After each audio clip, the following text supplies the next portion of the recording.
आज आपण स्वजाणीव या प्रात्यक्षिक कार्यानिमित्त येथे आज आपण जमलेलो आहोत। आजचा कार्यक्रम हा खरंच खूप ज्ञानवर्धक असणारा होणार आहे। आजचा कार्यक्रम म्हणजे स्वजाणीव। स्वजाणीव ही स्वतःच्या आंतरिक सौंदर्याचा शोध घेण्याचं एक साहस आहे। स्वजाणीव म्हणजे स्वतःला ओळखण्याचा, मुख्य म्हणजे स्वतःला स्वीकारण्याचा आणि स्वतःशी आपण प्रेमाने वागण्याचा एक सुंदर असा प्रवास आहे।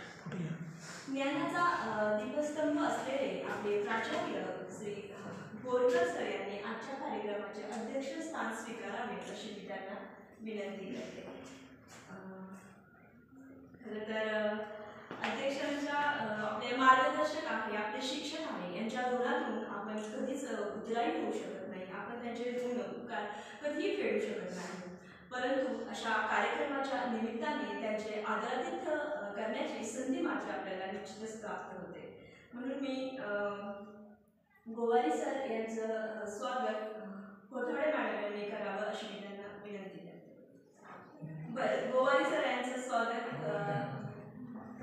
प्राचार्य बोरकर सर यांनी करावं अशी मी त्यांना विनंती करते। गवारी सॉरी सर, जास्त दिसतोय ना।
सर्वांच्या उपस्थितीत आपण हा स्वजाणीव हा कार्यक्रम आपण या ठिकाणी संपन्न करत आहोत। तर स्वजाणीव, स्व म्हणजे काय, तर आपण स्वतः आणि स्वतःला स्वतःची ओळख होणे म्हणजे स्वजाणीव होणे।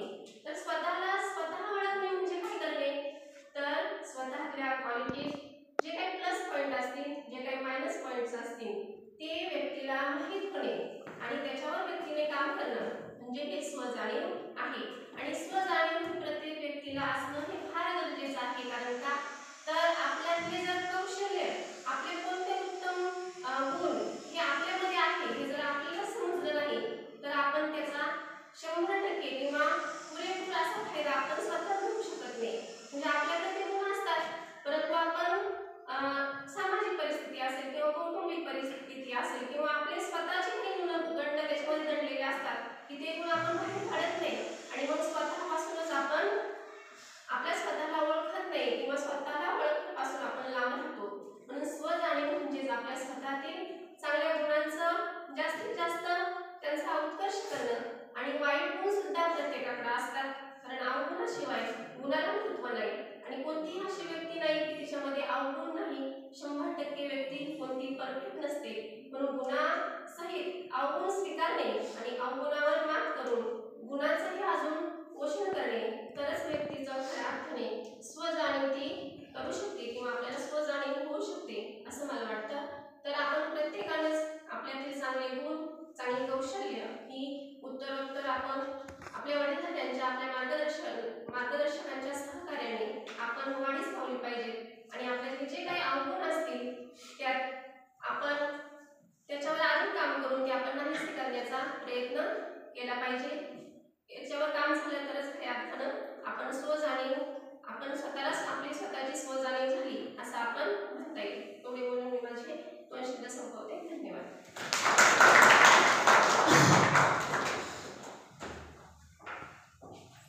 धन्यवाद मॅडम। स्वजाणीवेतून आपल्याला सुप्त अशा कल्पनांचा साक्षात्कार होतो आणि त्यातूनच आत्मविश्वास निर्माण होतो. आत्मविश्वासाने केलेले कुठलेही कार्य हे सिद्धीत जाते. मग ह्या आत्मविश्वासामुळेच जीवनात येणाऱ्या अडचणींना आणि समस्यांवरती आपण धैर्याने प्रतिकार करू शकतो. आणि हेच गुण उद्या आपल्याला शिक्षक म्हणून कार्य करताना भावी पिढीमध्ये रुजवायचे आहे, त्यांच्यावरती आपल्याला बिंबवायचे आहे. पण त्यासाठी आपण स्वतः तयार असणं फार गरजेचं आहे. आणि आपल्याला तयार करण्यासाठी आपल्या शिक्षकांचा, आपल्या मार्गदर्शकांचा याच्यामध्ये बहुमूल्य असा वाटा आहे. त्यांचे मार्गदर्शन आपल्या जीवनात अमूल्य आहे. आणि म्हणूनच मी आपल्या मार्गदर्शक गवारी सर यांना विनंती करते की त्यांनी बहुमूल्य शब्दात आम्हाला मार्गदर्शन करावे.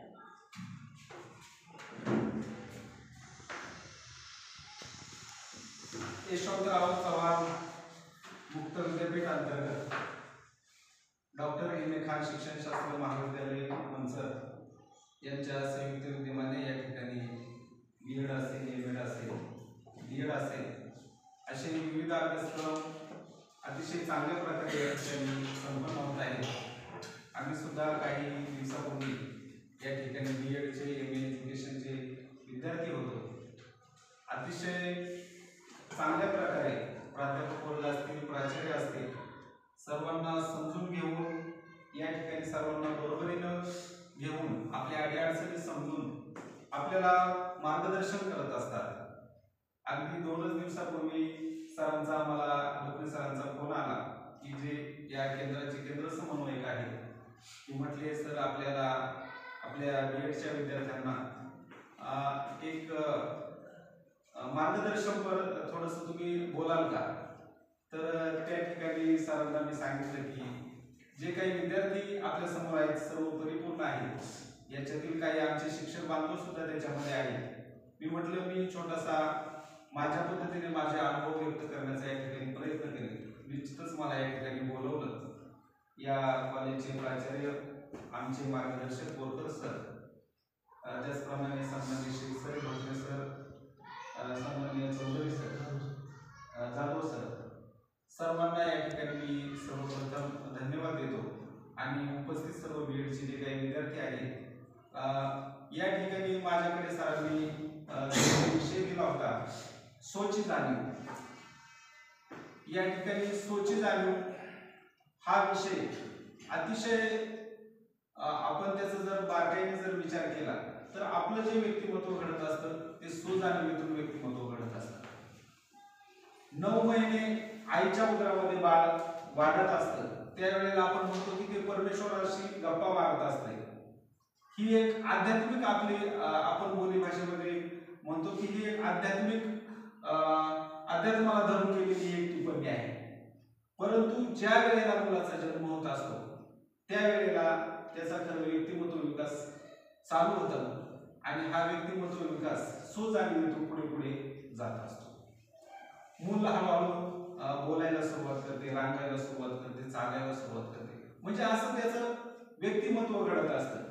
आणि त्याच्यातून जेव्हा त्याला आपल्या स्वची जाणीव होत राहते, स्वची जाणीव निर्माण झाल्यानंतर मग त्याच्यामध्ये वेगवेगळे बदल होत असतात. पहा, सर्वप्रथम अब्राहम मास्लो या शास्त्रज्ञांनी त्यांच्या गरजांच्या सिद्धांतामधून स्वसंकल्पना ही त्यांनी मांडलेली आहे. स्वसंकल्पनेमध्ये मी कोण आहे, आपला सर्वांना पडलेला प्रश्न मी कोण आहे, मला काय करायचं आहे, हा आपल्या सर्वांना पडलेला एक प्रश्न आहे. आपले एक विशिष्ट ध्येय असतं की मला शिक्षक बनायचं आहे, मला प्राध्यापक बनायचं आहे, मला डॉक्टर बनायचं आहे, इंजिनियर बनायचं आहे. त्या दृष्टीने आपण वाटचाल करत असतो का. आणि निश्चितच प्रत्येकाने आपल्या मनाचा शोध घेतला पाहिजे. बा या ठिकाणी मी वकील आहे असं आपण सहजासहजी म्हणतो किंवा मी शिक्षक आहे, परंतु मी एक चांगला शिक्षक आहे, मी एक चांगला वकील आहे अशी सुद्धा आपल्याला आत्मिक भावना वाटली पाहिजे.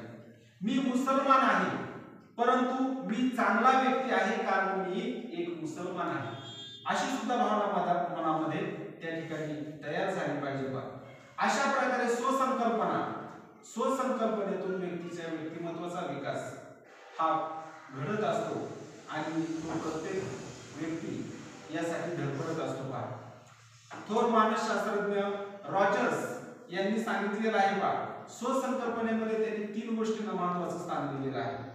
त्यांनी सांगितले की स्वतःची प्रतिमा, स्वतःची प्रशंसा आणि आदर्श या 3 गोष्टी स्वसंकल्पनेमध्ये अतिशय महत्त्वपूर्ण ठरत असतात. स्वतःची प्रतिमा आपण आरशामध्ये पाहिल्यानंतर आरसा आपण म्हणतो की आरसा कधीच खोटं बोलत नाही. आपलं जे व्यक्तिमत्व आहे ते आपल्याला आरशामध्ये दिसत असतं पहा. म्हणजे आरशाप्रमाणे आपण आपलं व्यक्तिमत्व घडवण्याचा प्रयत्न केला पाहिजे पहा. त्यासाठी आपण स्वतःची प्रशंसा केली पाहिजे. त्याच्यातून आपल्याला प्रेरणा मिळत असते.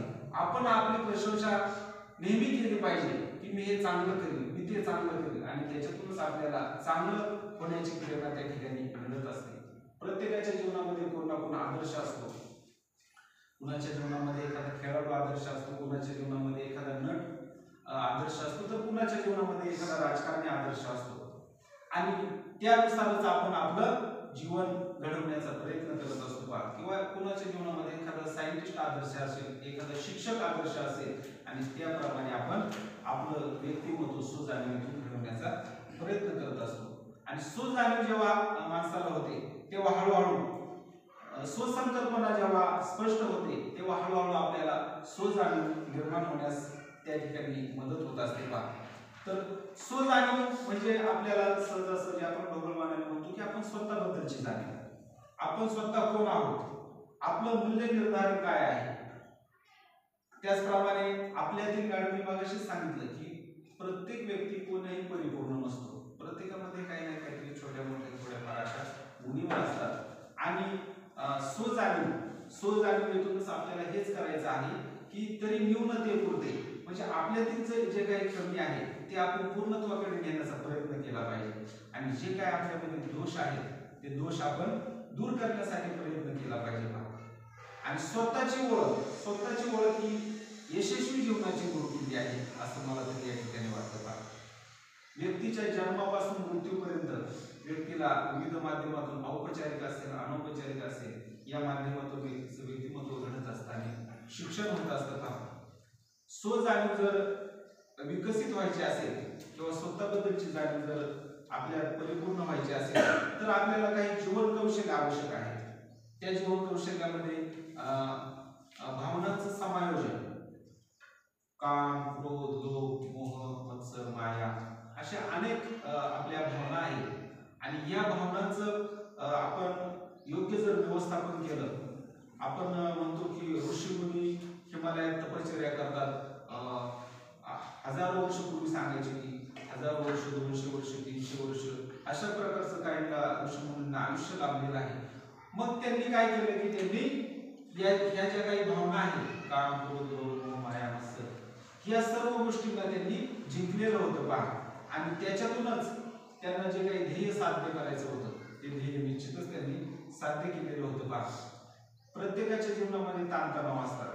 आता आपल्या शिक्षकी पेशामध्ये तर खूप आपल्याला अध्यापनाबरोबर इतर कामे सुद्धा आता काही आमचे बांधव अध्यापन क्षेत्रात काम करत असतील किंवा काहींना आता भविष्यात संधी मिळणार असेल, परंतु आताचं जीवन हे खूप धकाधकीचं आहे. आम्ही प्रायमरी लेवलला जरी शिकवत असतो तरी पण शाळेव्यतिरिक्त कामं खूप अशी आता ऑनलाईन कामे असतील, अनेक प्रकारचे सर्वे असतील, अनेक प्रकारच्या जनगणना असतील, इलेक्शन ड्युटी असतील, खूप अशी कामं शिक्षकांना या ठिकाणी कसरतीची कामं करावी लागत आहेत.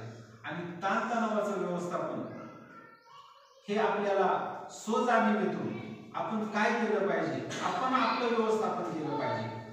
आपण एक क्षेत्र निवडले म्हटल्यावरती आपल्याला निश्चितच त्याचं व्यवस्थापन सुद्धा आपल्या स्वतःलाच करावं लागणार आहे. असं म्हटलं जातं की sound mind in a sound body, निरोगी शरीरामध्ये निरोगी मन वास करत असतं पहा. तर निश्चितच आपण प्रसन्न असेल, आपलं मन प्रसन्न असेल तर आपलं काम सुद्धा चांगलं होणार आहे, शाळेमध्ये अध्यापन सुद्धा आपलं चांगलं होणार आहे. यासाठी स्वजाणीव ही आपण ओळखून घेतली पाहिजे. त्यासाठी चिकित्सक विचार केला पाहिजे. आपल्या सर्वांना माहितीच आहे की कुठलीही गोष्ट करायची म्हटली तर तिचा सर्वांगाने विचार आपण केला पाहिजे. सर्वांगाने विचार करत असताना एक छोटंसं उदाहरण आपल्या सर्वांना माहित आहे, परंतु न्यूटनचं जर उदाहरण घेतलं तर आपण सफरचंदाच्या झाडाखाली ते बसले होते आणि सफरचंद झाडावरून खाली पडते. आपण सहजासहजी एवढं ढोबळमानाने याचा विचार करणार नाही, परंतु त्यांनी चिकित्सक चिकित्सक विचार केला की हे सफरचंद खालीच का पडलं. त्यांनी खूप अभ्यास केला आणि संशोधन केल्यानंतर ग्रॅव्हिटेशन फोर्स की गुरुत्वाकर्षणाची शक्ती त्यांनी तो शोध लावलेला आहे. म्हणजेच स्वजाणीव हे कशामुळे होतं, हे का होतं, हे त्या ठिकाणी त्यांना जाणवलं होतं पहा. आणि त्याच्यातूनच त्यांनी म्हणजे जे काही संशोधक असतील, सायंटिस्ट असतील, प्रत्येक गोष्टीचा चिकित्सक संशोधन करत असतात आणि त्याच्यातूनच आपल्याला ते नवीन नवीन गोष्टी शिकायला देत असतात पहा. निर्णय क्षमता स्वजाणीवेतील जो काही महत्वाचा घटक किंवा कौशल्य आपण म्हणू त्यामध्ये निर्णय क्षमता हा एक आहे पहा. निर्णय क्षमता म्हणजे प्रत्येकाजवळ काही सुप्त गुण असतात. प्रायमरी लेवल असेल, अंगणवाडी असेल किंवा प्रायमरी लेवल असेल, मुलं हे मातीचा गोळा म्हणून शाळेमध्ये येत असतात आणि त्या मुलांना त्या गोळ्याला आकार देण्याचं काम करत असतात. प्रत्येकातील सुप्त गुण काही ना काहीतरी प्रत्येकाच्या आधी सुप्त गुण दडलेले आहेत. हे सुप्त गुणांचा विकास करण्याचं कार्य आपल्याला करायचं आहे आणि त्यामध्ये स्वजाणीव मात्र अतिशय महत्त्वपूर्ण भूमिका बजावत असते पहा. आपण सर्वांना माहित आहे, जनरली आपण पेपर वगैरे सगळेजण वाचत असतो, ह्या गोष्टी सर्वांना माहित आहे. फक्त मी एक या ठिकाणी सांगू इच्छितो की सचिन तेंडुलकर आपले क्रिकेटचे देव म्हणतो. सचिन तेंडुलकर 10वीला फेल झाले होते. म्हणजे त्यांच्या वडिलांनी त्यांच्यातील जर त्यांना म्हटलं असतं की सचिन तेंडुलकरला डॉक्टर बनवायचं, इंजिनियर बनवायचं, तर आज आपल्याला क्रिकेट मधला देव पाहायला मिळाला नसता. तुम्ही तारे जमी पे पिक्चर पाहिलाय का? खूप छान पिक्चर आहे. म्हणजे आम्हाला शाळेमध्ये सुद्धा सांगितलं होतं की हा पिक्चर तुम्ही विद्यार्थ्यांना दाखवा आणि विद्यार्थ्यांना दाखवण्यापेक्षा म्हणजे माझं असं मत आहे की तो पालकांनी सुद्धा पाहायला पाहिजे. तर आपण मुलांवरती आपल्या अपेक्षा लादत असतो, मुलांना सांगत असतो की माझा मुलगा असं झाला पाहिजे, माझा मुलगा तसा झाला पाहिजे. परंतु तसं नाही. मुलांचे सुप्त गुण आपण पाहिले पाहिजे. मुलांना कोणत्या गोष्टीची आवड आहे ते पाहूनच आपण त्या दृष्टीने प्रयत्न केले पाहिजेत. सावरपाडा एक्सप्रेस कविता राऊत म्हणून ओळखली जाणारी मुलगी पहा, अतिशय गरीब कुटुंबातील ही मुलगी आणि या मुलीने धावण्याच्या स्पर्धेमध्ये खूप मोठे यश संपादन केलं पहा. अभिदास ती ब्रँडेड बुटाची कंपनी, त्या कंपनीने अँबॅसेडर म्हणून या मुलीला घेतलं. कारण की त्या मुलीला जेव्हा ती प्रॅक्टिस करायची त्यावेळेला तिला पायात चप्पल नसायची, बूट पण नसायची. म्हणजे अशा खडतर प्रवासामध्ये सुद्धा यशाची शिखर गाठणारे आपल्या देशामध्ये रत्न आहेत पहा. आणि का तर कारण त्यांनी स्वजाणीव, त्यांनी स्वतःमध्ये जाणीव ओळखली होती आपल्याला काय करायचं आहे पहा. त्याचप्रमाणे आपण त्याच्यातील कौशल्य व्यक्तिमधील जे काही सहसंबंध आहेत, आता व्यक्तिमधील सहसंबंधातून स्वजाणीवेमध्ये खूप मोठा स्वजाणीव विकसित होण्यासाठी खूप मोठा योगदान आहे.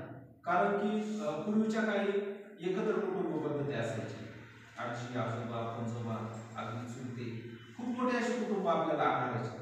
परंतु आता जर आपण पाहिलं तर हम दो हमारे दो राजा राणी म्हणजे असं ही परिस्थिती आता आपण बघतोय. नवरा बायको दोन मुलं म्हणजे अशी परिस्थिती झालेली आहे. आपल्या मुलांना आपल्या आजी आजोबांचं प्रेम मिळत नाही. आजी आजोबा आता आम्हाला आठवते, तुम्हाला सुद्धा आठवत असेल, आपल्या आजी आजोबा अतिशय छान छान गोष्टी सांगायचे पहा. त्याच्यातून नकळत संस्कार मुलांवरती व्हायचे. शिवाजी महाराजांच्या गोष्टी असतील, रामायण महाभारत, या गोष्टी ते त्या ठिकाणी सांगायचे आणि मुलांमध्ये निश्चितच त्याच्यातून स्वजाणीव म्हणजे कुठेतरी आपल्याला काय करायचं आहे किंवा आपल्याला आजीने सांगितलेली गोष्ट याच्यातून काय घ्यायचं आहे, निश्चितच त्या ठिकाणी तो फायदा आपल्याला होत असायचा पहा. स्वजाणीव विकसित होण्यासाठी सर्जनशील विचार हे कौशल्य सुद्धा अतिशय महत्त्वपूर्ण ठरते पहा. नवनिर्मितीचा आनंद प्रत्येकाला, आपल्या हातून काहीतरी जर नवीन गोष्ट भेटली तर निश्चितच आपल्याला त्याचा आनंद मिळत असतो पहा. आपण शाळेतील मुलांकडे समजा मातीचा गोळा दिला तर काही मुलं त्याची मूर्ती बनवतील, काही गोळे बनवतील किंवा काही आपल्या कल्पनेप्रमाणे बनवतील, काही सीड बॉल बनवतील. म्हणजे आहे त्या कल्पनेप्रमाणे सर्जनशील विचार हा स्वजाणीवेतून विकसित होत असतो पहा. आपल्याला प्रत्येकाची विचार क्षमता ही वेगवेगळी असते पहा. यासाठी एक उदाहरण मी तुम्हाला सांगितलं की आकाशातून पडणारा जो काही पाण्याचा थेंब आहे हा पाण्याचा थेंब जर चातर पक्षाच्या तोंडात पडला तर त्याची तहान भागून तो तृप्त होतो. शिंपल्यात जर पडला तर त्याचं मोती तयार होतात. सापाच्या तोंडात जर तोच पाण्याचा थेंब पडला तर त्याचं विष तयार होतं. विस्तवावर जर पडला तर तो विस्तव विझवण्याचं काम करतं आणि स्वतः तो त्या ठिकाणी नष्ट होत असतो. म्हणजे फक्त केवळ पाण्याच्या थेंबाचं जर उदाहरण घेतलं आपण तर अशा प्रकारे आपल्याला त्या ठिकाणी दिसून येईल. म्हणजेच व्यक्ती तितक्या प्रवृत्ती असं म्हटलं जाते आणि स्वजाणीवेतून निश्चितच आपल्याला एक चांगला आदर्श असा नागरिक आपण कसा होऊ, आपल्या देशाला आपला कसा हातभार लागेल यासाठी आपण स्वजाणीवेचा विचार करणे जीवनामध्ये खूप गरजेचं आहे. पहा, शारीरिक आणि मानसिक, शरीर आणि मन या एकाच नाण्याच्या दोन बाजू आहेत. शारीरिक आणि मानसिक संकल्पनेतून आपली स्वसंकल्पना कशी तयार होत जाते पहा. तर यामध्ये महत्वपूर्ण भूमिका बजावत असतं आपलं कुटुंब. कुटुंबानंतर शाळा असेल, आपला परिसर असेल, आपले नातेवाईक असतील, शेजारी असतील, यांच्यातून आपल्याला आपलं व्यक्तिमत्व घडत असतं पहा. तर त्याच्यामध्ये बराचसा कालावधी मुलं घरी असतात. त्यानंतर जास्तीत जास्त वेळ मुले शाळेमध्ये रमत असतात पहा. तर शाळेमध्ये मुलांची स्वसंकल्पना विकसित होण्यासाठी शिक्षक म्हणून आपली भूमिका त्या ठिकाणी अतिशय महत्वपूर्ण ठरत असते पहा. तर मुलांचा विकास होत असताना आपण इतरांशी, आपल्या विद्यार्थ्यांची असेल किंवा स्वतःच्या मुलांची असेल, आपण कधीच तुलना करू नये. कारण की प्रत्येक मूल हे अद्वितीय आहे किंवा वेगळे पण आहे प्रत्येकामध्ये. समजा एखाद्यामध्ये गायनाची कला असेल, दुसऱ्यामध्ये खेळाची कला असेल, म्हणजे प्रत्येकामध्ये ही वेगवेगळी कला असते. त्याच्यामुळे आपण आपल्या अपेक्षा मुलांवरती लागू नये किंवा इतर मुलांशी त्याची तुलना करू नये पहा. आपल्या हातात जे काही विद्यार्थी करतात त्यांच्याशी सुद्धा आपण असं करू नये. कारण की जर असं केलं तर सर्वच मुलं डॉक्टर होतील, सर्वच इंजिनियर होतील, सर्वच वकील होतील. परंतु अशी काही आपण अपेक्षा करणं मला तरी वाटतं या ठिकाणी चुकीचं ठरेल पहा. त्यानंतर कुटुंबामध्ये जसं संगोपन होतं तसं शाळेमध्ये सुद्धा संगोपन होतं आणि मुलांना आपण समुपदेशन सुद्धा केलं पाहिजे. शाळेमध्ये आपण आता प्रायमरी लेवलला आमच्याकडे नोंदी ठेवतात मुलांच्या की ह्या मुलाला गायनाची आवड आहे, हा खेळामध्ये उत्कृष्ट खेळतो. म्हणजे हे आता आम्हाला प्रायमरी लेवल पासून त्याच्या नोंदी ठेवायला, संचयिका म्हणून त्याच्यात नोंदी करायच्या आहे. तर याचा भविष्यामध्ये त्या मुलाला हाच फायदा होईल की आपल्याला काय आवड होती आणि आपली आवड विकसित होण्यासाठी आपल्या शिक्षकांनी काय प्रयत्न केले, आपली स्वजाणीव विकसित होण्यासाठी आपल्या शिक्षकांनी काय प्रयत्न केले, हे त्या ठिकाणी निश्चितच त्या मुलाला मार्गदर्शक ठरणार आहे. स्वजाणीवेतून आपल्याला काही फायदे होणार आहेत आपल्या जीवनामध्ये पहा. आपलं आपलं व्यक्तिमत्व आहे या व्यक्तिमत्वाचा विकास होण्यासाठी स्वजाणीव अतिशय महत्वपूर्ण ठरणार आहे. आपल्यातील जे काही न्यूनगंड आहेत, कमतरता आहेत, उणीव आहे, त्या शोधण्यासाठी सुद्धा आपल्याला स्वजाणीव अतिशय महत्वपूर्ण ठरणार आहे पहा.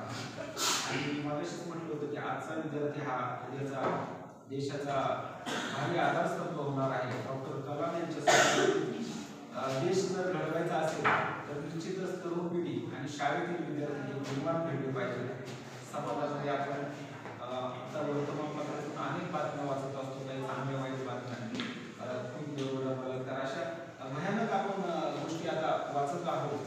परंतु याला जर आळा घालायचा असेल तर निश्चितच शिक्षक म्हणून आपण खूप मोठी महत्वाची भूमिका त्या ठिकाणी बजावू शकतो पहा.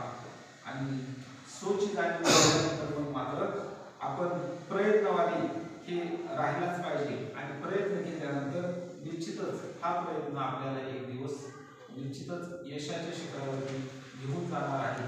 सर्वांनी कविता ऐकलेली असेल, परंतु पुन्हा एकदा या ठिकाणी प्रेरणा म्हणून मी तुम्हाला सांगणार आहे पहा.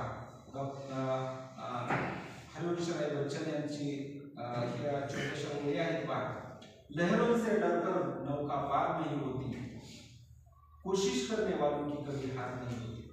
नन्ही चिंटी जब दाना लेकर चलती है, चढ़ती दीवारों पर 100 बार फिसलती है. मन का विश्वास रगों रगों में सांस भरता है, चढ़कर गिरना गिरकर चढ़ना ना करता है, आखिर उसकी मेहनत बेकार नहीं होती। कोशिश करने वालों की कभी हार नहीं होती।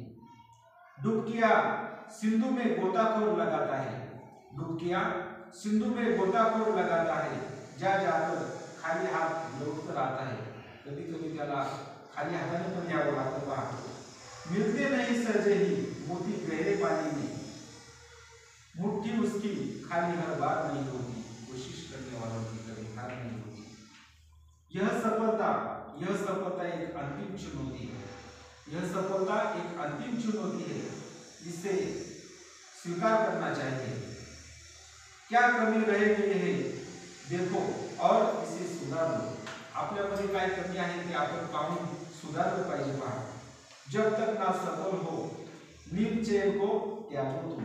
आपल्याला जोपर्यंत यश येत नाही तोपर्यंत आपण जो सर्व गोष्टी त्यागल्या पाहिजे पहा। संघर्ष का मैदान छोड़कर मत भागो तुम, कुछ किए बिना जय जयकार नहीं होता। कोशिश करने वालों की कभी हार नहीं होती। निश्चितच प्रयत्नवादी आपण राहिलं पाहिजे।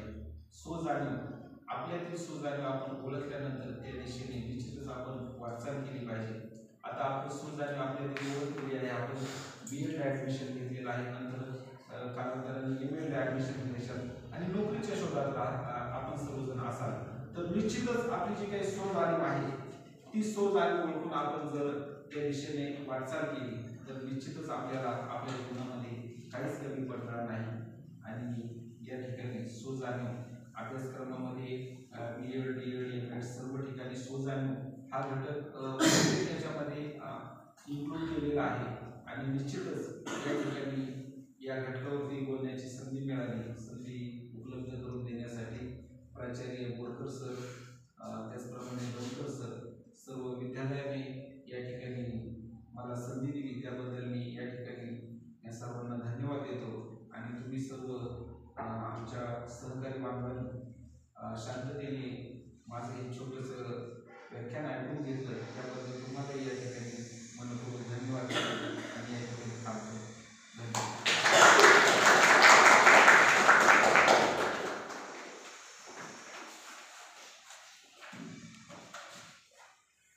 धन्यवाद सर। स्वजाणीवेतून घडणाऱ्या व्यक्तिमत्व विकासाचे अनेक पैलू आज तुम्ही आमच्यासमोर उलगडून सांगितले, त्याचा आमच्या विकासासाठी नक्कीच फायदा होईल।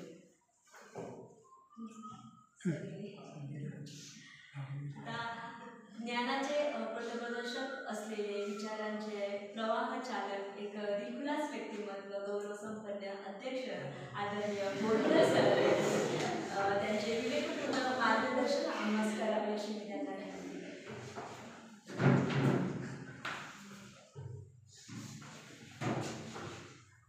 आजच्या या कार्यक्रमाचे प्रमुख व्याख्याते आणि आपले विद्यार्थी सन्माननीय गावडे सर, माझे सर्व सहकारी आणि विद्यार्थी मित्रांनो, खरं तर स्वजाणीव म्हणजे नेमकं काय आणि स्वजाणीव का आवश्यक आहे याबद्दल खरं तर गावडे सरांनी खूप चांगलं मार्गदर्शन आपल्या सर्वांना केलेलं आहे।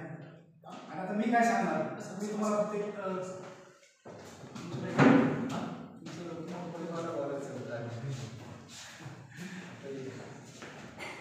तर स्वजाणीव याबाबत आपल्याला सरांनी चांगलं मार्गदर्शन केलं। माझ्या मते स्वजाणीव म्हणजे काय तर आपल्यामध्ये असणाऱ्या क्षमता किंवा आपल्यामध्ये असणाऱ्या उणीवा, आपल्यामध्ये असणाऱ्या कमतरता किंवा आपल्यामध्ये असणारे गुण हे सर्व ओळखण्याचे कौशल्य म्हणजे खरं तर स्वजाणीव। आणि कुणीतरी सांगितलं बघा, तुझं आहे तुझं भाषी पण तुझा आराम बस, किंवा तूच आहे तुझ्या जीवनाचा शिल्पकार। सद्गुरू बाबा रोपे यांनी आपल्याला सांगितलं की तूच आहेस तुझ्या जीवनाचा शिल्पकार। हे जरी आपण आपल्या लक्षात ठेवलं तरी मला वाटतं की वेगळं स्वची जाणीव किंवा स्वचं ओळख आपल्याला करण्याची आवश्यकता राहणार नाही। आता सरांनी एक उदाहरण सांगितलं की सावरपाडा एक्सप्रेस कविता राऊत। खरं तर कविता राऊत बद्दल जर एक धडा सुद्धा मला वाटतं एक कुठल्यातरी त्याच्यावर आहे, 5व्या धडा आहे का सावरपाडा एक्सप्रेस, तर ती कविता राऊत ही अतिशय गरीब कुटुंबातली मुलगी होती आणि तिच्याकडे धावण्याचं खूप मोठं कौशल्य होतं। आणि ज्यावेळेस धावण्याची प्रॅक्टिस करायची त्यावेळेस तिला घालायला खूप सहज होते, किंवा ज्यावेळेस त्या धावण्याच्या स्पर्धेत पायाला मोठीचा आला त्यावेळेस अक्षरशः त्या पायाला चिन्ह बांधलेले होते, बूट नव्हते म्हणून। आणि त्यावेळेस एक ब्रँड होता ॲडिडास, त्या नावाचं त्यांनी स्केचमध्ये त्या चिन्ह लिहिलं होतं। आणि ही घटना किंवा ही स्पर्धा त्या कंपनीच्या लोकांनी पाहिली आणि तिला ब्रँड अँबॅसेडर म्हणून नेमलो. कदाचित तुम्हाला एक उदाहरण माहीत असेल, लता भागवणकर नाव सुद्धा तुम्ही ऐकलं असेल.